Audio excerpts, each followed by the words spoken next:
لیکن مجبور تھا۔ جب اور کسی بھی طریقے سے ایاز نے زبان نہ کھولی تو یوسف نے اس کے دونوں بچوں کو بھی اٹھوا لیا کہ ایک انسان چاہے اپنی زندگی کی پرواہ نہ کرے لیکن اپنی اولاد کے سامنے بے بس ہو جاتا ہے، اور ایسا ہی ہوا۔ یوسف اس کے بچوں کو اس کے سامنے لایا تھا، چھوٹے بچے کی کن پٹی پر پسٹل رکھا۔ مقصد صرف ایاز کو ڈرانا تھا، ورنہ وہ کبھی کسی صورت بھی ان بچوں کو نقصان نہیں پہنچا سکتا تھا۔ ایاز نے شاید اسے بھی باقی حویلی والوں کی طرح بے رحم سمجھا تھا، تبھی بچوں کی زندگی کی خاطر سب اگل دیا، ہر بات یوسف کو بتا دی، اور یوسف کا خون کھول اٹھا تھا سیف کی کمینگی کی انتہا جان کر۔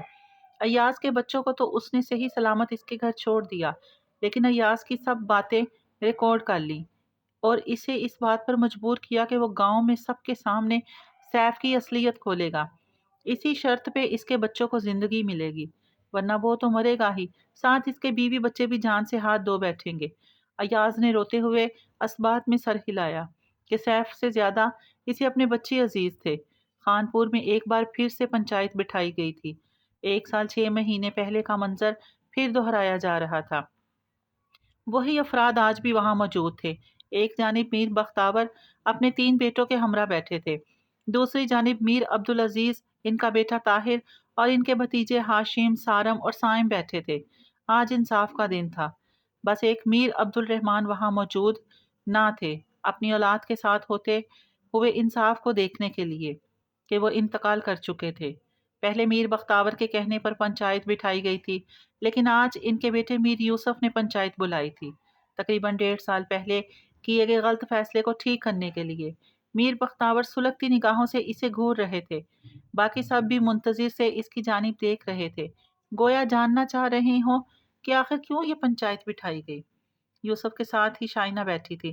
اسے یوں زندہ دیکھ کر میر بختاور اور ان کے خاندان کو کوئی حیرت نہ ہوئی تھی، کیونکہ جب کمرے سے شائنہ کی لاش یا کوئی نام و نشان نہ ملا تو وہ حیران ضرور ہوئے تھے کہ آخر وہ بچ کیسے گئی۔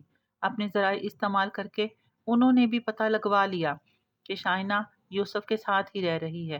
تبھی انہوں نے یوسف کو خرچ بیچنا بھی بند کر دیا اور پراپرٹی سے بھی آگ کر دیا کہ جب وہ معاشی طور پر تنگی کا شکار ہوں گے تو حویلی میں لوٹنا پڑے گا، سیف کے سر سے عشق کا بھوت اترے گا اور وہ شائنہ کو دوبارہ اپنی مرضی کے طرز زندگی پر رکھیں گے حویلی۔ لیکن یوسف نے ان کے تمام اندازے غلط ثابت کر دکھائے۔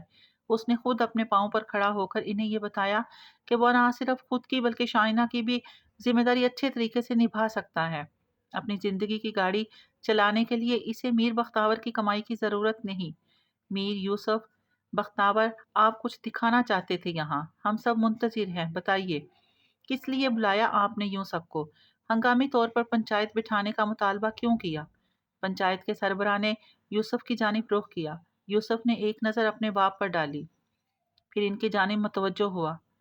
سرپنچ انکل، پہلے میری ایک درخواست ہے کہ یہاں جو کچھ بھی آج پیش کیا جائے گا اس کے بعد فوری فیصلہ سنایا جائے گا، آج ہی۔ یوسف کا لہجہ مضبوط تھا۔ سرپنچ صاحب نے اس بات میں سر ہلاتے گویا اجازت دی۔ تبھی یوسف اٹھ کر اپنی گاڑی کی جانب بڑھا، گاڑی کا لوک کھول کر کسی کو وہاں سے نکالا اور اسے کھینچتے ہوئے ان سب کے درمیان لا کھڑا کیا، کھینچ کر اس کے منہ سے ٹیپ اتاری۔ وہ ایاز تھا جسے دیکھ کر سیف کے چہرے کا رنگ بدلا۔ میر بختاور آنکھیں سکیڑ کر کبھی یوسف کو دیکھتے کبھی ایاز کو۔ ایاز نے یوسف کے اشارے پر سب کچھ ان لوگوں کے گوش گزار کر دیا، ہر بات سیف کی پلاننگ۔ جیسے جیسے وہ بول رہا تھا ویسے ویسے سیف کی گھبراہٹ میں اضافہ ہوتا جا رہا تھا۔ بار بار چہرے سے پسینہ صاف کرتا ایاز سب کچھ بول چکا تو وہاں بیٹھا ہر فرد بے یقین سا تھا۔ میر بختاور ایاز کی ان سب باتوں پر سوال اٹھانے کے لیے، ان سب باتوں کو الزام ثابت کرنے کے لیے کچھ کہنے ہی والے تھے جب سیف اپنی جگہ سے اٹھا اور وہاں سے بھاگنے لگا، لیکن یوسف اس کے قریب ہی کھڑا تھا۔ وہ جانتا تھا وہ ایسی کوئی حرکت ضرور کرے گا، اسی لیے اسے بھاگنے کا موقع دیے بغیر دبوچ لیا، 2 گھونسے اس کے چہرے پر رسید کیے۔ سیف اس حملے کے لیے تیار نہ تھا، لڑکھڑاتا میر بختاور کے قدموں میں گرا۔ وہ سب لوگ جو ابھی ایاز کی باتوں کی بنا پر شک میں مبتلا تھے، سیف کی اس حرکت پر تصدیق ہو گئی کہ ایاز نے جو کچھ کہا وہ سچ تھا۔ میر بختاور طیش کے عالم میں اٹھے اور پے در پہ سیف کو ٹھوکریں رسید کرنے لگے۔ آج اس کی وجہ سے بھری پنچایت میں ان کی بے عزتی ہو گئی تھی۔ وہ جو بڑا غرور کرتے تھے، اپنے آپ پر اپنا شملہ اونچا رکھنا چاہتے تھے۔ آج سب کے سامنے ان کا غرور خاک میں مل گیا۔ وہ غصے سے پاگل ہو رہے تھے کہ اپنی ہی اولاد نے اپنے بھائی جیسے چچا زاد کو مروا دیا۔ جنونی کیفیت تھی ان کی۔ دوسرے افراد نے بمشکل انہیں تھام کر روکا اور ایک طرف بٹھا کر پانی پلایا۔ سیف لہو لہان زمین پر گرا تھا۔ سبھی وہاں خاموش تھے۔ سرپنچ صاحب بھی سوچ میں گم تھے۔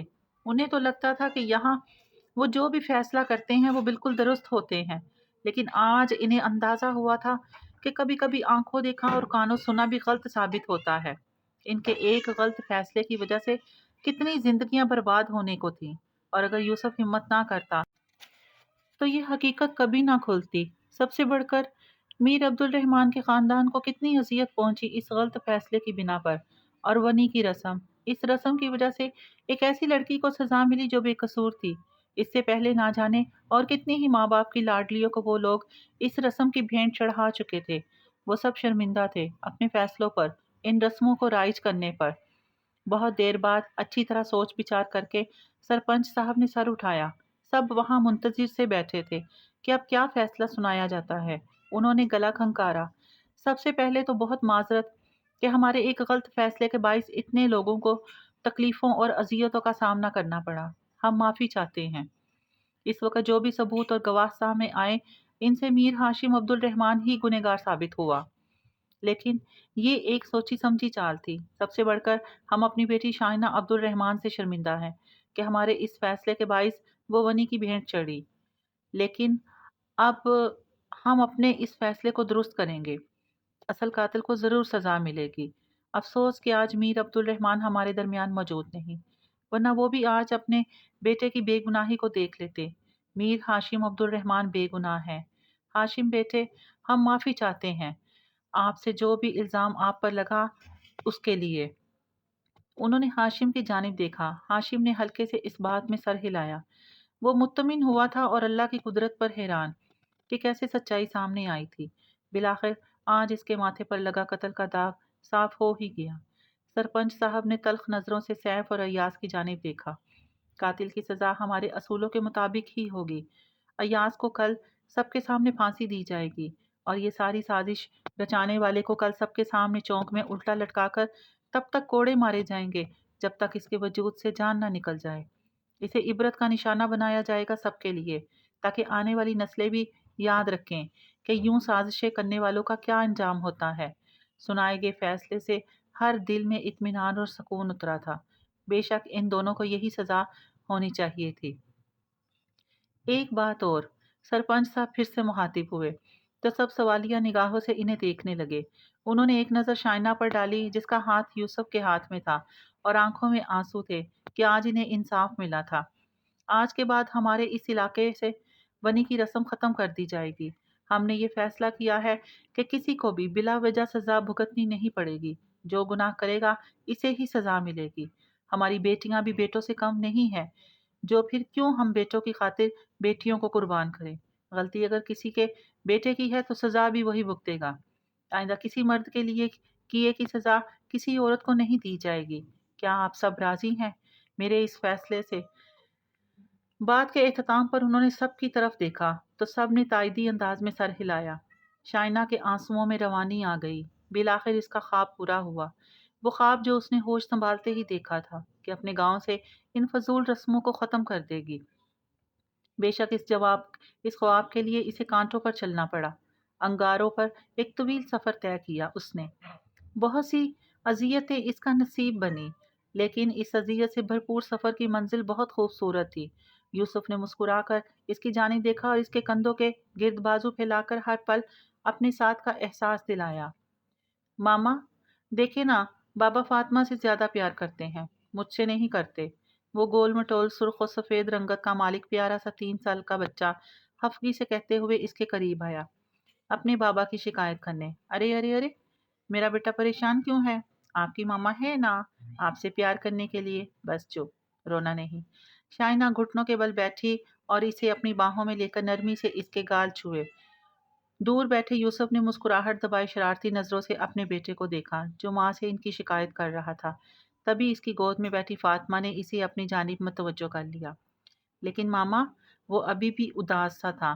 ارے ماما کی جان، اداس نہیں ہو، آپ کی ماما ہے نا آپ کے پاس؟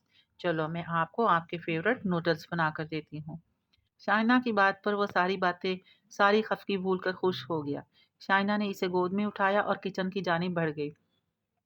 جانتی تھی کہ وہ دونوں باپ بیٹی جان بوجھ کر حسن کو چڑھاتے تھے۔ فاطمہ اور حسن دونوں جڑوا بچے تھے، دونوں ہی بہت خوبصورت، دونوں کی آنکھیں یوسف پر گئی تھی، ہیزل گرین۔ جو بھی انہیں دیکھتا پیار کیے بغیر نہ رہ پاتا۔ یوسف دونوں بچوں سے بہت محبت کرتا تھا، لیکن جب وہ فاطمہ کے لاڈ اٹھاتا تو حسن خفا ہو جاتا۔ فاطمہ جان بوجھ کر اسے چڑھاتی اور یہ ظاہر کرتی کہ بابا اس سے زیادہ محبت کرتے ہیں۔ ایسے میں وہ ہمیشہ ان دونوں کی شکایت لے کر شائنا کے پاس آتا۔ بابا اب حسن نوڈلز کھائے گا۔ فاطمہ شائنا کی بات سن رہی تھی، تبھی یوسف کے کان میں گھسی۔ اس کا بھی دل للچا رہا تھا نوڈلز کے لیے۔ تبھی تمہیں کوئی نہیں نوڈلز دینے، میں نے اکیلا ہی کھاؤں گا، ہے نا مما؟ حسن جس کے کان اسی سمت لگے تھے اسے چڑھانے کو بولا۔ شائنا نے مسکراہٹ دباتے اس بات میں سر ہلایا اور نوڈلز کا پیکٹ نکالنے لگی۔ فاطمہ نے رونی صورت بنا کر یوسف کی جانب دیکھا۔ وہ ہنس دیا۔ اس کے چہرے کے تاثرات دیکھ کر کوئی بات نہیں، آپ اسے بولو کہ وہ اور اس کی مما گھر بیٹھ کر کھائیں نوڈلز۔ میں اور میری گڑیا تو جا رہی ہیں باہر ڈنر کے لیے، اور ہم اپنی گڑیا کو آئس کریم بھی کھلائیں گے، اونچی آواز میں کہتے ہوئے یوسف نے شائنا اور حسن کو سنایا۔ یاہو! فاطمہ تو خوش ہوتی اس سے لپٹ گئی، جبکہ حسن کا ایک بار پھر منہ بن گیا۔ یوسف نے فاطمہ کو گود میں اٹھایا اور کچن کی جانب چلا آیا۔ لوگو سن لو، ہم تو جا رہے ہیں ڈنر کے لیے، اگر کسی کو ساتھ چلنا ہو تو موسٹ ویلکم۔ شرارت سے کہتے ہوئے اس نے حسن کی جانب دیکھا جس کا منہ لٹکا ہوا تھا۔ یوسف کی بات سن کر اس کی آنکھیں چمکنے لگی۔ ماما رہنے دے نوڈلز، مجھے بھی بابا اور فاطمہ کے ساتھ جانا ہے۔ ایک پل میں وہ پارٹی بدل کر باپ کی طرف ہو گیا۔ یوسف نے ہنستے ہوئے اسے بھی گود میں لیا۔ چلو پھر، جانے سے پہلے شرط پوری کرنی پڑے گی دونوں کو۔ پتا ہے نا کیا شرط ہے؟ یوسف نے محبت بھری نظروں سے دونوں کو دیکھا تو دونوں نے جھٹ اس بات میں سر ہلایا اور باری باری یوسف کے گال چومے۔ یوسف نے دونوں کو گود سے اتارا۔ یہ لوکس، دونوں جا کر گاڑی میں بیٹھو، میں ابھی آیا۔ اس کی بات پر دونوں بچے ہنستے کھلکھلاتے آگے پیچھے دوڑتے باہر چلے گئے۔ مسز، آپ بہت خاموش ہیں، سب خیریت تو ہے نا؟ بچوں کے جانے کے بعد وہ شائنا کی جانب متوجہ ہوا، جو خاموشی سے تینوں کا لاڈ پیار دیکھ رہی تھی۔ ہاں دیکھ رہی ہوں، کیسے آپ لالچ دیکھ کر دونوں کو اپنی سائڈ میں کر لیتے ہیں، شائنا مصنوعی خفگی سے کہہ گئی۔ یوسف کا کہا بلند ہوا۔ ارے یار، جیلس کیوں کھو رہی ہو؟ دونوں بچے اپنے بابا کی طرف ہو گئے تو کیا ہوا، ان کے بابا تو آپ کی سائڈ میں ہے نا۔ اس کے کندھوں کو تھامتے ہوئے یوسف نے سر اس کے سر سے ٹکرایا۔ شائنا کھل کر مسکرائی۔ ہاں یہ تو ہے، فخریہ انداز میں وہ مڑی اور نوڈلز کا سامان واپس رکھا۔ شائنا، یوسف نے اسے بلایا تو شائنا سوالیہ نظروں سے اسے دیکھنے لگی۔ تھینکس میری زندگی میں آنے کے لیے، میری زندگی کو اتنا حسین بنانے کے لیے۔ 2 قدم اس کے قریب آتے یوسف نے اس کا ہاتھ تھاما اور جذبات سے بوجھل لہجے میں کہنے لگا۔ شائنا فقط مسکرا کر رہ گئی کہ کہنے کو اس کے پاس کچھ نہیں تھا۔ وہ خدا کا شکر ادا کرتے نہ تھکتی تھی جس نے اسے اتنے اچھے شوہر سے نوازا۔ زندگی کی ہر کمی دور ہو گئی تھی۔ بس بس، یہ رومانس کا وقت نہیں ہے، بچے آ گئے تو شائنا نے جھجکتے ہوئے اسے خود سے دور کیا۔ یوسف ٹھنڈی آنکھ بھر کر رہ گیا۔ اوف، مطلب کہ اب رومانس کے لیے بھی باقاعدہ ٹائم ٹیبل بنانا پڑے گا۔ وہ منہ لٹکائے کہہ رہا تھا۔ بالکل۔ شائنا نے مسکراہٹ دبائی۔ اچھا چلو، 24 گھنٹوں میں سے 2 گھنٹے ہمارے بچوں کے نام، باقی کے 22 گھنٹے ہمارے رومانس کے لیے، یوسف نے کہتے ہوئے آنکھ دبائی۔ شائنا کا چہرہ سرخ ہو گیا۔ اف تیری حیا! یوسف فدا ہونے لگا۔ یوسف بس بھی کر دیں اب۔ شائنا نے آنکھیں دکھائیں۔ وہ پزل ہو رہی تھی، چہرے پر کئی رنگ بکھرے۔ یوسف ہنس دیا، دلچسپ نگاہوں سے اس کے چہرے کو دیکھا۔ اوکے اوکے بس، باقی واپس آ کر کنٹینیو کریں گے۔ وہ پھر شرارت پر آمادہ ہوا۔ کبھی نہیں سدھریں گے آپ، شائنا نے کہتے ہوئے اس کے بازو پر مکہ رسید کیا۔ نہ بالکل نہیں، تم سدھرنے ہی کہاں دیتی ہو یار۔ کہتے ہوئے یوسف نے شائنا کے کندھے کے گرد بازو حمائل کیا اور اسے لیے باہر کی جانب بڑھ گیا۔ پچھلے 4 سالوں میں زندگی بہت بدل گئی تھی۔